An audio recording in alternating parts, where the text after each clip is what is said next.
Eu estou em contato com a Neudicleia Neres de Oliveira. Vamos falar sobre esse assunto. Bom dia, tudo bem? Bom dia a todos os ouvintes. Eu gostaria que você comentasse então essa conquista do MAB aqui no Rio Grande do Sul, que vai servir de exemplo para o restante do país. Por favor. Muito bem, então na segunda-feira o governador do estado fez a assinatura desse decreto que garante algumas condicionantes para a construção de grandes obras no estado, mas principalmente reconhece então o direito do atingido por barragem, colocando alguns conceitos de quem seria o atingido. E aí nesse decreto consta que o atingido por barragem não é somente a pessoa, o indivíduo, a família que é atingida pelo polígono do lago. Então, todas as pessoas que de uma forma ou de outra serão impactadas, afetadas por alguns empreendimentos hidrelétricos teriam que ter algum tipo de compensação financeira. Um outro ponto, então, específico da nossa pauta e de reivindicação que foi atendido é o reconhecimento também de uma dívida social histórica dos passivos, das populações que já foram atingidas por barragens na bacia do Rio Uruguai. Então, também planos de desenvolvimento nesse sentido, para tentar recuperar, reestruturar comunidades onde já foram atingidos por outros empreendimentos, por outras obras de barragens na região do Rio Grande do Sul.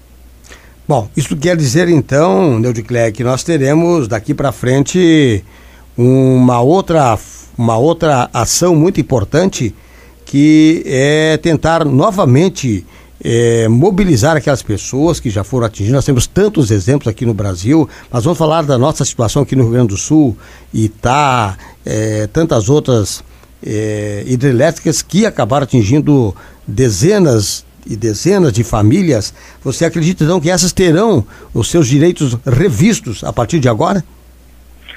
Isso mesmo. No conceito do MAB, na luta e na organização do MAB, de cada 10 atingidos na bacia do Rio Uruguai, 7 somente foram indenizados. E aí, então, nesse sentido, fica uma dívida social, né? Uhum. Então, voltar a trabalhar, nós do movimento temos base social organizada na região onde já foi afetado, então, por Itá, Machadinho, Barra Grande, Monjolinho, Foz do Chapecó. E também na nossa concepção, principalmente para a região Missões, Boroeste, Celeiro, é que esse decreto, ele também não nos dá o direito de dizer não à barragem. Uhum. E na nossa região a situação é muito diferente. Os atingidos, as famílias que estão sendo ameaçadas, boa parte delas tem um posicionamento contrário à construção da obra. Então, na nossa avaliação, o decreto, ele é uma conquista, ele é um avanço, parabenizamos a iniciativa do movimento e também do governo do estado, mas ao mesmo tempo a luta agora ela continua, mesmo tendo esse decreto. Porque essas obras que estão sendo projetadas para o Rio Uruguai são obras federais, com tratado internacional, então precisaria também de uma política nacional para garantir, então, ser construída o direito das populações atingidas. Então a luta ela continua. Sim, você acredita que muda o comportamento dos governos, até mesmo dos consórcios, a partir de agora? Sim, porque na história dos atingidos por barragens no Brasil não se tinha nenhuma lei específica. A única lei que as empresas utilizavam era a lei de 1941, desde a época do Getúlio Vargas, a lei de demarcação de terras. Uhum. Então, e quem escolhia quem era o atingido por barragem eram os empreendedores, eram as empresas. Hoje muda esse cenário. Então, hoje, a partir de uma lógica de uma lei, de um decreto assinado, então, o atingido por barragem já tem, então, pelo menos no Rio Grande do Sul, o conceito de quem é o atingido. Acreditamos que praticamente todas essas obras que já foram executadas, vamos falar aqui do Rio Grande do Sul, deixaram um saldo muito grande de pessoas em dificuldade, pessoas que sofreram prejuízos irreparáveis, não é verdade?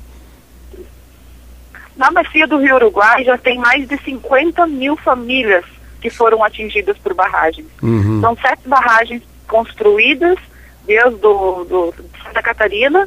Então, ficou muita dívida social, com certeza. Então, muitas pessoas que acabaram perdendo suas terras, suas propriedades, as comunidades ficaram desestruturadas, os municípios acabaram perdendo com a sua renda por causa que pessoas tiveram que sair dos municípios e procurar reassentamentos de terras em outras regiões, inclusive Paraná, Santa Catarina. Então, ficou uma dívida social muito grande. E aí é nesse sentido que o governo reconhece que tem uma dívida. Uhum. E aí a nossa luta agora é que se cumpra e que se concretize o que está escrito no decreto. Então são projetos, planos de desenvolvimento e também reassentamento para essas pessoas que acabaram ficando sem terra. Bom, nós temos obras em planejamento aqui para a região, inclusive no noroeste do estado, aqui mais precisamente na Grande Santa Rosa e na região Celeiro. Você acha que isso vai influenciar e fazer com que se volte novamente aos estudos iniciais, porque está bastante adiantado e nos velhos moldes, vamos dizer assim? Você acha que muda todo o conceito? Isso o que foi feito até agora em relação a essas obras que estão para acontecer, vai haver uma modificação em todo o estudo?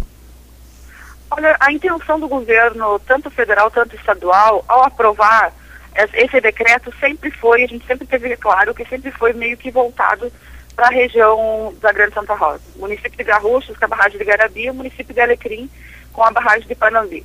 Na nossa avaliação, o decreto é um decreto estadual, né? Então, ele não é somente para a região.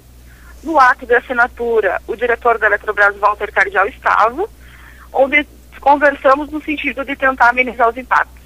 Mas nosso posicionamento, e nós do MAB, junto com a ISLB e com a Diocese de Santo Ângelo, temos trabalhado a resistência contra essas barragens. Então, do ponto de vista da nossa luta, nós vamos continuar resistindo e buscando atrasar o processo da obra.